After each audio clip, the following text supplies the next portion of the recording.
Netflix and chill rekomendasi. Jangan skip nih. Gue kasih 3 asupan dosis film yang cocok buat kalian di momentum lebaran bareng anak dan keluarga. Nah, yang pertama nih, ada A Little Princess yang rilis tahun 1995.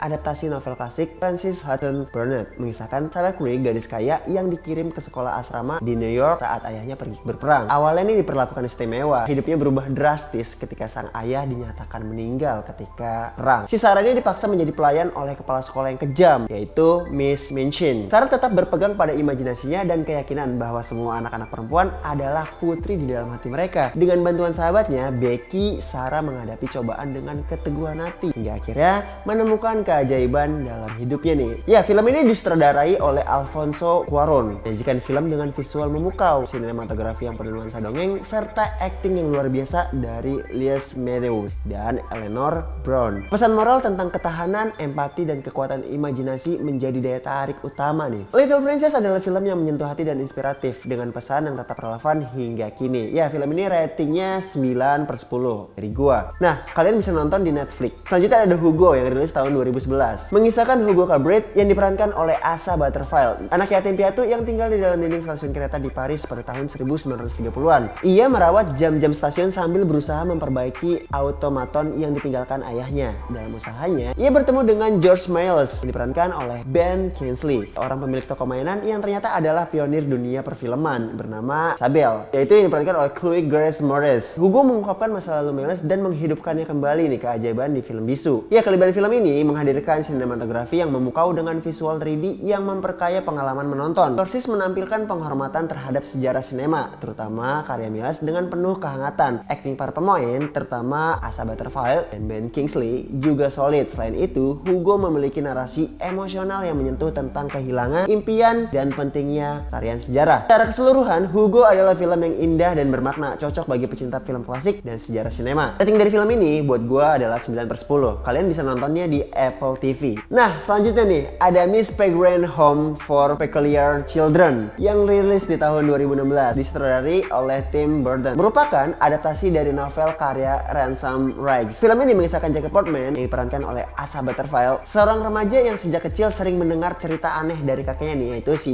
Ebb, yang diperankan oleh Terence Stamp, tentang anak-anak dengan kekuatan luar biasa yang tinggal di rumah asuhan Miss Peregrine sini, yang diperankan oleh Eva Green. Setelah kematian misterius sang kakek, Jacob menemukan petunjuk yang membawanya ke sebuah pulau di Wales. Di sana dia menemukan rumah Miss Peregrine nih dan bertemu dengan anak-anak istimewa seperti Emma yang bisa mengontrol udara dan Olive yang bisa mengendalikan api. Namun tempat ini ternyata nih berbeda nih dalam loop waktu yang diciptakan untuk melindungi mereka dari makhluk mengerikan bernama Hologas yang dipimpin oleh Mr. Baron yang diperankan oleh Samuel L. Jackson. Jacob pun akhirnya mengetahui nih bahwa dirinya memiliki kemampuan untuk melihat Hologaunts. Ketika Hologaunts mulai mengancam kedamaian mereka, Jacob harus mengadaptasi rasa takutnya dan bertarung untuk melindungi teman-teman barunya. Tim Burton menghasilkan visual menawan dengan gaya gotik dan khasnya. Dunia yang dibangun terasa unik dengan atmosfer misterius yang memikat. Akting Eva Green sangat kuat, membawa karakter Miss Peregrine menjadi sosok yang karismatik dan penuh dengan teka-teki. Nah, untuk rating dari film ini 9/10 dari gue pribadi. Kalian bisa nontonnya di Netflix TV. Kalau kalian udah nonton filmnya, tulis di kolom komentar. Kira-kira bahas film apa lagi?